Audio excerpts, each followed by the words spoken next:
騙騙子 Scammer. 騙局 Scam.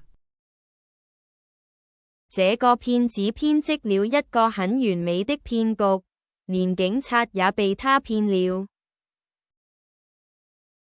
This swindler wove a perfect scam that even fooled the police. 最容易受騙的人，往往是那些自以為很聰明，性格又很偏執的人。People who think they're smart and have stubborn personalities are often the easiest to deceive. 被騙子一遍又一遍地遊說後，老伯伯終於墮入騙局了。After being persuaded repeatedly by the scammer, the old uncle finally fell into the scam. 網上騙案猖獗，我們不能隨便相信網上結識的陌生人。